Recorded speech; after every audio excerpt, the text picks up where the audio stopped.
This is Nightly Business Report with Tyler Matheson and Sue Herrera. A Fed divided. Officials at the central bank disagree over the path of interest rates as the outlook for the economy grows increasingly cloudy. How safe is safe? From treasuries to utilities, investors are plowing money into so-called safe havens for protection. But are they more risky than you think?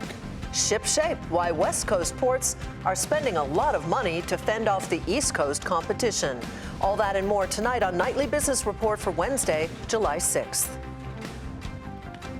Good evening, everyone, and welcome. Well, today we found out what happened behind those closed doors at the Federal Reserve's last meeting.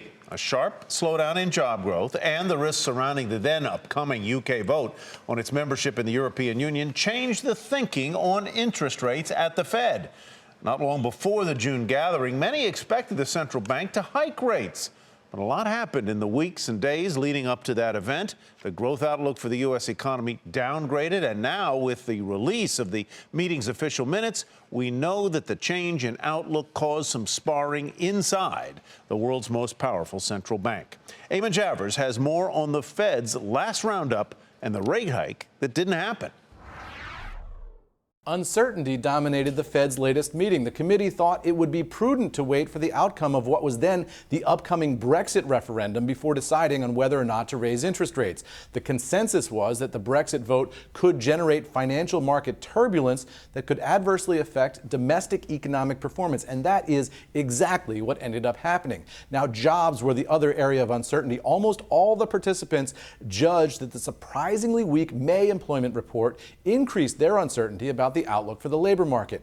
And even so, many remarked that they were reluctant to change their outlook materially based on one economic data release. Most participants judged that in the absence of significant economic or financial shocks, there would have to be more economic growth, job gains, and inflation above 2% to warrant an increase. Now, however, several participants expressed concern that a delay in resuming further gradual increases in the federal funds rate would increase the risks to the financial stability or would raise the potential for overshooting the committee's objectives. And some other participants were uncertain whether economic conditions would soon warrant an increase in the target rate for the Fed funds rate.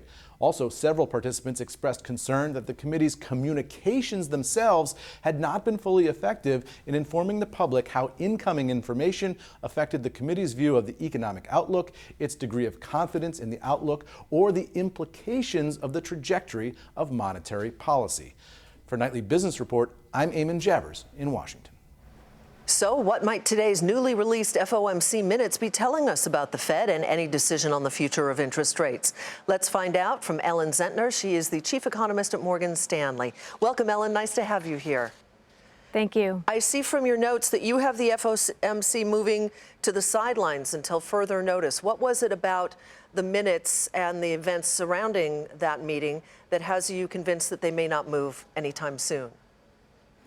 Well, I think we have to look at, even before the UK referendum, what was the environment we were operating in?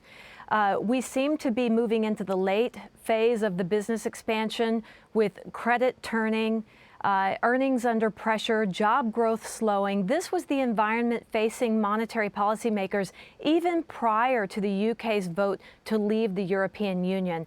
After that vote, it only piled uncertainty on top of uncertainty. And when the word uncertain prevails, or in an uncertain environment, monetary policymakers sit on their hands. They sit and they wait for further evidence. And I think what we're reading into these minutes is that deep down, they aren't that convinced that there are better days around the corner. So that means we think that they move to the sidelines for a prolonged period. So did the Fed miss the moment to raise interest rates, Ellen? Well, I think we have to ask ourselves, what was that moment? Inflation is below the Fed's 2% goal and has been that way for 8 straight years. This certainly cannot be described as an economy that's headed toward overheating, which is typically when we like to raise interest rates. You're raising interest rates to slow the economy. So I'm not sure we can say the moment was even there for them to pass up. I don't think there's ever been a compelling moment for them to raise interest rates. You know, I know they've mentioned the Brexit vote and that they want to see how that plays out. That could take some time. I mean, they haven't even really put in place some of the mechanisms to leave the European Union. So the Fed might have to wait a long time to see what the fallout is. Well, exactly. And our UK economists believe that there is going to be a very prolonged period of uncertainty around just how far-reaching could the global impacts from the so-called Brexit be. And that is something that the Fed has to weigh. They have to ask themselves, how confident are we in that environment, in the outlook, and how much data do we need to convince us that it's time to again further raise rates? Janet Yellen, chair of the FOMC, has been very clear that when they are already close to the zero lower bound, they have to take into account that there are asymmetric risks to raising rates too soon or too quickly, meaning that when you're already close to zero, you better be extremely cautious in how you proceed. And so that's why we believe that we are just going to see the Fed sit on the sidelines for quite some time. Ellen, thank you very much. Ellen Zentner with Morgan Stanley. Fed Governor Dan Tarullo says he wants to see more evidence of inflation before raising interest rates the next time. Tarullo, who has a vote at every Fed policy meeting, said the approach made sense following Britain's vote to leave the EU. Speaking in Washington, he said it may be some time before it's clear how that vote will impact different economies. And he described the current economic environment as, you guessed it, uncertain. And Ty, that uncertainty is playing out in UK property funds. Following the Brexit vote, investors grew concerned about the outlook for UK commercial property values. As a result, owners of UK property funds asked for their money back. Today, 3 more funds halted redemptions, bringing the total to 6. That means more than half of Britain's property investment sector has been frozen. Unlike stock funds, these types of funds cannot quickly liquidate their holdings to meet redemptions. In the U.S., the trade deficit in May hit a 3-month high. Strong demand for imports like cell phones and furniture increased the deficit by 10%. The nation's trade gap climbed to more than $41 billion. The stronger dollar and sluggish growth abroad will likely remain a drag on U.S. exports. A separate report shows the economy's services sector expanded by the fastest pace in 7 months. The ISM Services Index came in much stronger than expected for June. Experts consider that a positive sign for the economy. On Wall Street, stocks erased early losses. After falling more than 120 points, the Dow Jones Industrial Average started rallying mid-morning as bond yields came off of their record lows. The major averages then picked up steam after the release of the Fed minutes, which showed the central bank is in no rush to raise interest rates. The blue-chip Dow Index rose 78 points to 17,918. The Nasdaq added 36. The S&P 500 gained 11. Despite today's rise, a major bank expects a stock market pullback soon. Goldman Sachs says it sees a near-term sell-off of between 5 and 10%. The bank cites a number of factors, including elevated valuations in the market, decelerating stock buybacks, and growing political uncertainty that could result in market weakness over the next 3 months. It's not all bad. After the pullback, Goldman Sachs expects a recovery that would take the S&P 500 back to current levels by year end. Another bank, this one, Bank of America, says retirement plans will likely put more money into treasuries, even as prices rise and yields fall to record lows. If the $3 trillion U.S. corporate pension industry follows through, that could depress yields even further. Bank of America is calling for a yield of 1.25% on the 10-year note by the end of September. Recent forecasts for rising rates have proven wrong as economic growth remains tepid and inflation remains below the Fed's target. Well, with investors searching for yield and income, many are piling into so-called safe havens like the utility and telecom sectors for protection. But are they as safe as you think they are? And in this environment, can you really get both safety and return? Brian Jacobson is Chief Portfolio Strategist at Wells Fargo Funds, and he joins us now to discuss. You know, Brian, it seems to me that as so many people pile into what we call those safe havens, whether it's Treasury bonds or utility shares or more broadly dividend-paying stocks, the prices of those assets become very high, so they lose their safety advantage. Yep, that's absolutely right. And that's actually one of the ironies of investing, is that when everybody perceives something to be very safe, they tend to bid up the price to the point where it's no longer as safe as what everybody thought. And I think that's the situation that you have with a lot of treasury securities that are out there, especially if you look further out in what we would call the yield curve, something along like 10 years to 30-year treasuries. Those yields are just not very compelling. In many cases, it doesn't even compensate you for expected inflation over whatever the maturity of those securities are. Then you look at utilities and telecoms. Sure, they can generate income for you, but where's the growth? If you suddenly have an increase in interest rates and prices drop for those securities, whatever you gained in income, you might lose in price declines. Yeah. So where is the alternative then to treasuries, maybe even to gold or something like that? I see you like short-term high yield. Would you look in the debt market, the corporate debt market for that? That's correct. Actually, that's one of my favorite areas for investors who are looking for income. And if you're afraid what happens if interest rates stay where they are, maybe go lower, or if interest rates go higher, you want to try to beat inflation. And in order to beat inflation, let's say if it comes in at 1.5% to 2% over the next year, next few years, set that as your bogey and look for yields that are higher than that. But you don't necessarily want to stretch too far in terms of taking on too much credit risk, because that's the trade-off here. Life is filled with trade-offs. You either expose yourself to that interest rate risk, where if rates rise, you can lose some money, or you expose yourself to credit risk, where if defaults increase, you could lose money. So I think the sweet spot right now is short-term high-yield debt.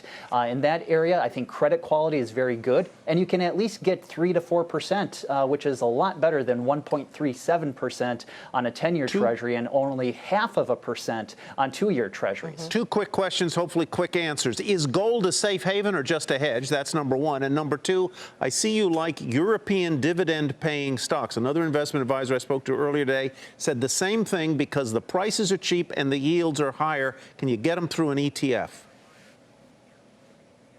Well, I think that as far as gold you have to remember is volatile. It goes up and down just like everything else. Historically, it has quite a bit more volatility than stocks. So don't perceive it as a safe haven. I think that in terms of my favorite area, as far as on the equity side, look for dividend-paying European equities. The valuations are very low. I think people have thrown the baby out with the bathwater here with the Brexit vote for European equities, and there's some good bargains for you to find.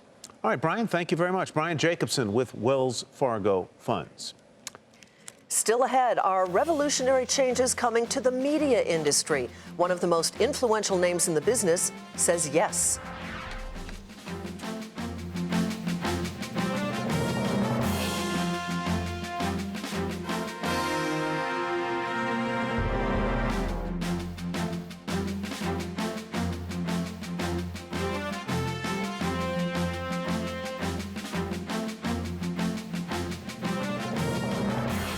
FBI Director James Comey will testify before the House Oversight Committee tomorrow. The topic, his recommendation that charges not be brought against Hillary Clinton and the use of her private email server while Secretary of State.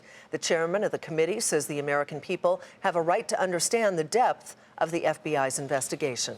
Donald Trump's presidential campaign is making a financial comeback. The likely Republican nominee raised more than $50 million in June. That sum is more than 16 times what it raised in May. The campaign says slightly more than half of the money raised came from its digital and small dollar operation with the help of the Republican National Committee. But in comparison, nominee Mitt Romney raised more than $100 million in June of 2012. As Donald Trump ramps up his anti-trade rhetoric, the West Coast ports are paying close attention to the changes underway at the Panama Canal. As we've been reporting, the Panama Canal is now wider and can handle a lot more shipping traffic. And with billions of dollars on the line, West Coast ports are making their own changes to fend off competition by the ports on the East Coast. Jane Wells reports tonight from Long Beach, California. 102 years after becoming one of the wonders of the world, the Panama Canal has gotten some work done. Over $5 billion worth to accommodate bigger ships from Asia. And no one is watching more closely than America's largest container port complex in Southern California. We are the fastest route from Asia to the middle markets of the United States. Simply that. Even so, the Long Beach and Los Angeles ports have lost some business. Billions of dollars and millions of jobs depend on these ports, which bring in almost 40% of all seaborne trade. So money is being poured in here to remain competitive, to improve and expand. $6 billion just on the Port of Long Beach side, including $2 billion for this new semi-autonomous terminal, which as a standalone port would be one of the top 5 in the country. It's also all electric. On the Los Angeles side, terminals are investing in robots to speed turnaround times for truckers, as the port has recovered from a terrible slowdown over a year ago. But perhaps most importantly, the expanded Panama Canal can accommodate ships carrying around 13,000 standard containers, or TEUs. This Long Beach terminal can handle 24,000 TEUs, a ship so big it hasn't even been designed yet. More than 50% of all the ships on order being delivered this decade, in the next few years, are all bigger than 14,000. So that means that none of those ships that are being delivered into service will be able to go through the Panama Canal. Southern California port authorities believe they have their labor issues in check and infrastructure is improving, hoping their biggest advantage in the face of new competition is the lower cost of building docks rather than locks. For Nightly Business Report, Jane Wells, Long Beach. Walgreens warns investors it faces uncertainty in the UK market, and that's where we begin tonight's Market Focus. The company, which owns Boots locations in the UK, said the plunging pound and volatile situation following Britain's vote to leave the European Union could have an impact on sales. Shares of the drugstore operator down more than 2% to 81.55. DuPont was found liable for an Ohio man's testicular cancer from a chemical used to make Teflon. It was found in the drinking water. A jury found the chemical giant negligent and ordered the company to pay $5 million in damages. DuPont's recent spinoff, Chemour, will pick up the liability. The case is one of thousands the company faces regarding toxins found in water supplies. Shares of DuPont and its spinoff, Chemour, both down today, with DuPont at 61.85 and Chemour at 5.93. The pharmaceutical company Medivation has signed confidentiality agreements with several potential suitors, including Sanofi, which has reportedly sweetened its initial $9 billion bid for the company. Shares of Medivation up nearly 1% at 62.33, while the U.S.-listed shares of Sanofi fell fractionally to 41.23. And sales at McDonald's all-day breakfast menu have been huge for the company, and the fast food giant announced today it will add additional items to its all-day breakfast menu. It's going to add the popular McMuffin and McGriddle sandwiches to the menu sometime later this year. Shares of McDonald's down slightly on the day by about 13 cents. Wouldn't even buy a McGriddle, Sue. 120.63. Britain's Melrose Industries is buying cooling and heating manufacturer Nortec for nearly $3 billion, including some debt. Melrose cited Nortec's large presence in North America as a driver for the deal, and it comes as the Brexit vote casts uncertainty over the UK economy. Shares of Nortec surging more than 38% to 86.58. Tesla provided more transparency into the death of a driver while the vehicle's autopilot mode was allegedly engaged. The company said it alerted federal authorities 9 days after it first learned of the May 7th incident. The crash became public on June 30th.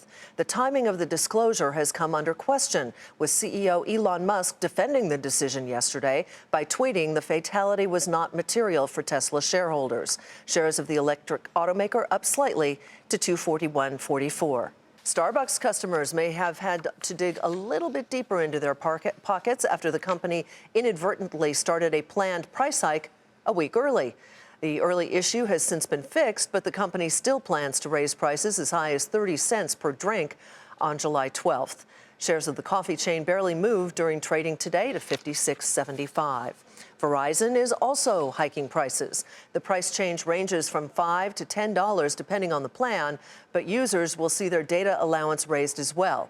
Verizon also said unused data can be carried over from month to month. Shares of the nation's largest wireless carrier up 0.5% to 56.26. Well, it is that time of year when some of the most powerful names in business, politics, and maybe especially the media head to Sun Valley, Idaho, to plot the course of their industries and maybe do a little deal making on the side. But this year, the issues being discussed are taking on greater than usual importance. Julia Borston is there and has more.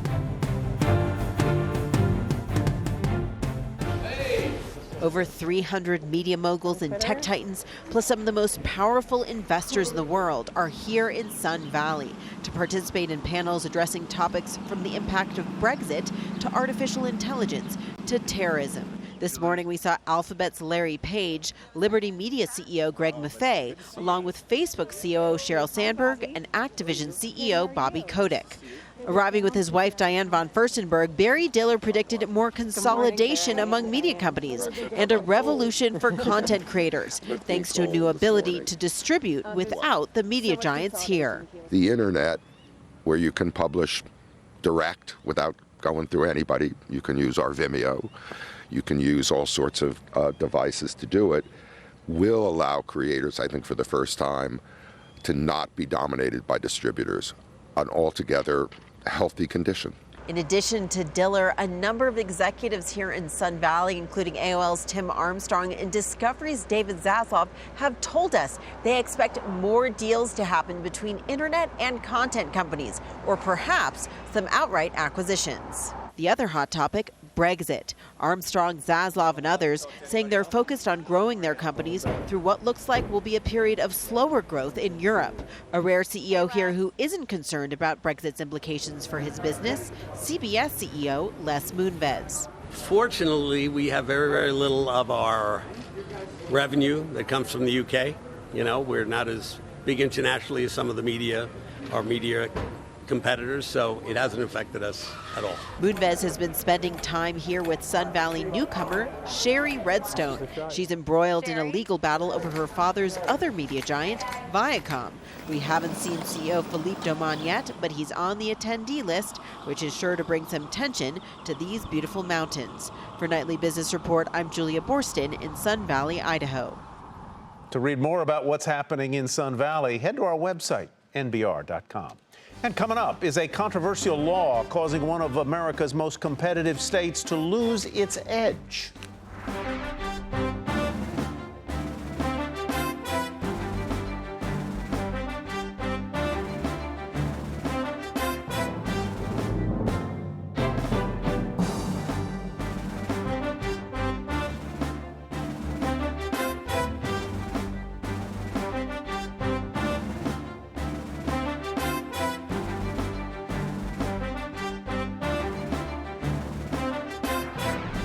Those record low bond yields are driving down mortgage rates and pushing up mortgage refinancings. The Mortgage Bankers Association reports a 21% rise in applications to refinance last week. That refi volume is more than double what it was just a year ago. Soccer player Lionel Messi, who was just ranked as one of the world's highest paid athletes by Forbes, has been sentenced by a Spanish court to 21 months in jail. He was found guilty of tax fraud for using offshore companies to avoid paying taxes on advertising contracts. He was also fined more than $2 million. His father also received a 21-month jail term. Messi is expected to appeal the sentence, but under Spanish law, those lower sentences mean that he likely will not serve any time in jail. Activist groups are pressing their calls for boycotts after the North Carolina legislature adjourned last week without making any major changes to that controversial law that dictates where transgender people can go to the restroom. As we've been reporting, businesses have threatened to pull out of the state or open operations elsewhere. But will the protests make any difference? Scott Cohn is in Raleigh tonight.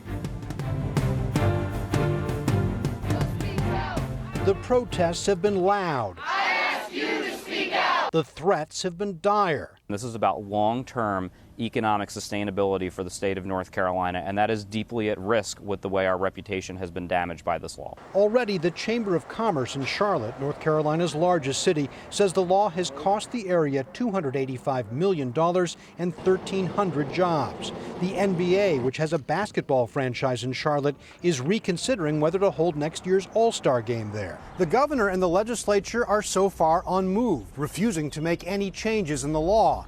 But if they are gambling with the state's economy, there are some reasons they just might win. North Carolina is traditionally one of America's most competitive states, its economy now on the upswing. Consumer spending here more than $300 billion a year. Proponents of the law say that's what businesses should focus on. Businesses who care about being bullied by big groups like the Human Rights Campaign more than they care about the citizens they serve or the profit their company makes are just doing so to their own detriment. This is what democracy looks like! This isn't the first time businesses have taken sides in the culture wars. Last year, they were threatening to boycott Indiana over its so-called religious freedom law that critics said was a license to discriminate.